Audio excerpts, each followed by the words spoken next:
Still, neither of us made a move. No escape from this fragile moment we had created. We have to stop, I murmured again, though my voice was weak, trembling with uncertainty. My words lacked the strength they once would have held. The conviction all but evaporated in the heat of the moment. Sophie nodded, her breath warm against my skin. Her body still so close to mine that I could feel the thrum of her heartbeat. I know, she whispered, her voice thick with something I couldn't quite identify, but which made my pulse quicken. But it's so hard, isn't it? I didn't respond. What could I say? The truth was too complicated, too raw, too overwhelming. We were caught in a web we had spun together.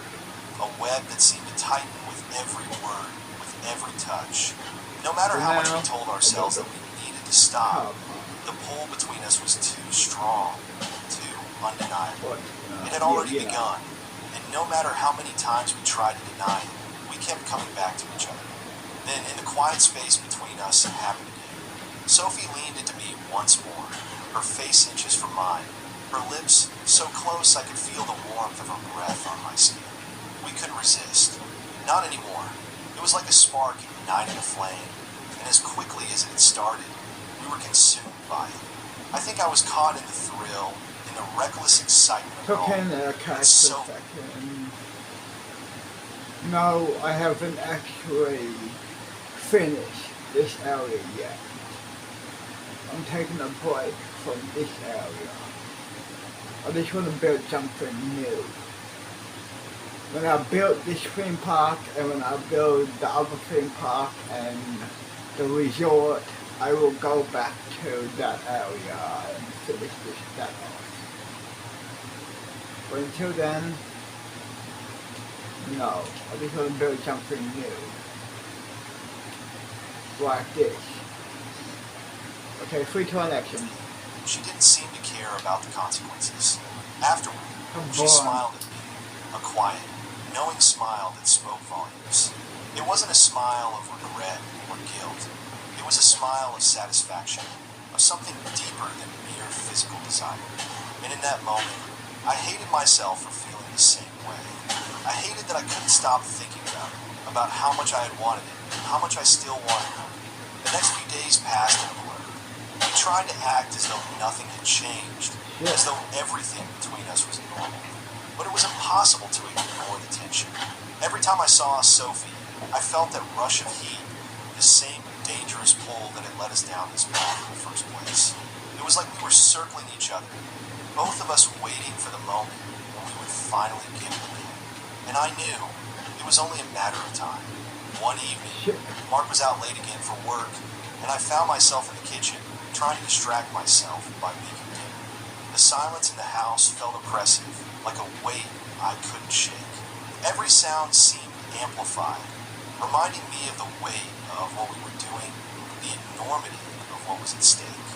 I was trying to focus on the task at hand, but my mind kept drifting back to Sophie, to the memory of her touch, the feel of her lips against mine.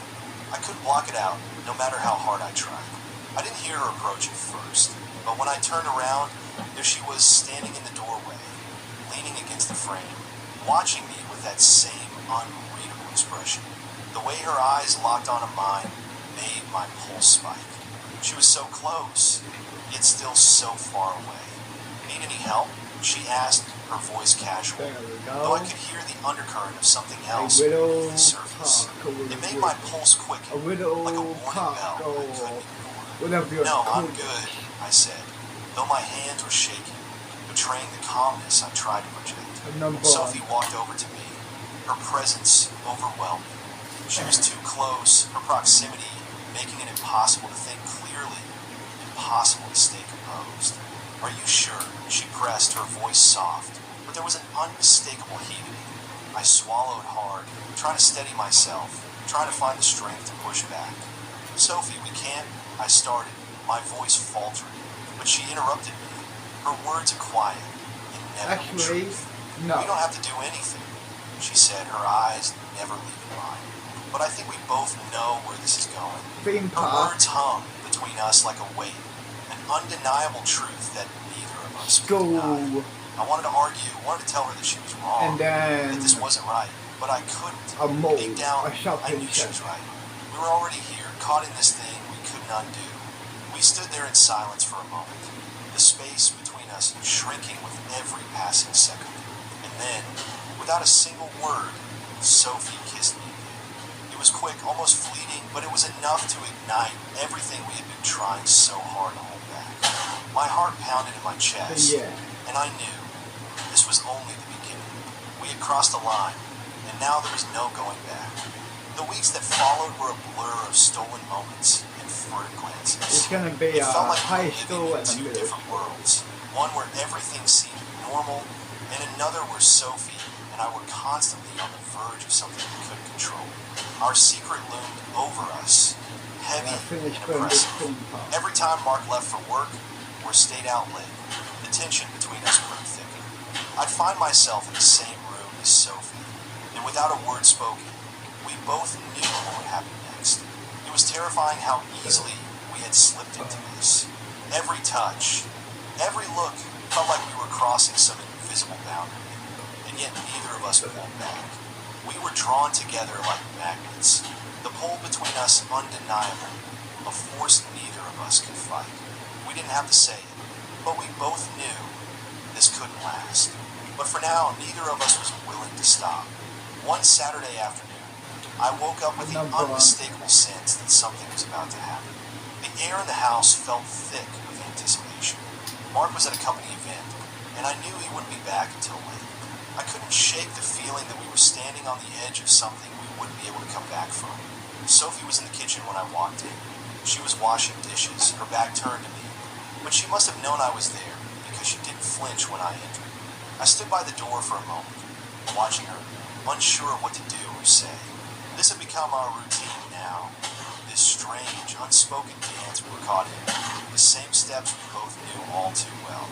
She turned off the faucet and wiped her hands on a towel before finally facing me. For a moment, neither of us spoke. The silence was loud and heavy with everything we weren't saying. "Are you okay?" she asked, her voice soft, her eyes searching mine as though looking for an answer she wasn't sure she would find. I wasn't. I hadn't been for a while, but how could I admit that? How could I explain the storm that raged inside me? The battle between what was right and what I was feeling. I wanted to say something, to explain, but I couldn't. Instead, I just mumbled, "I don't know." Sophie stepped closer, stopping just a few feet away. Her presence was overwhelming and comforting, but dangerous all at once. "I've been thinking," she said slowly, her voice careful, deliberate. "Maybe we should talk about what's been happening." I tensed, a knot forming in my stomach. What was there to talk about? Hadn't our actions already said everything? But she wasn't backing down, and I knew I couldn't avoid this conversation forever. "What's there to talk about?"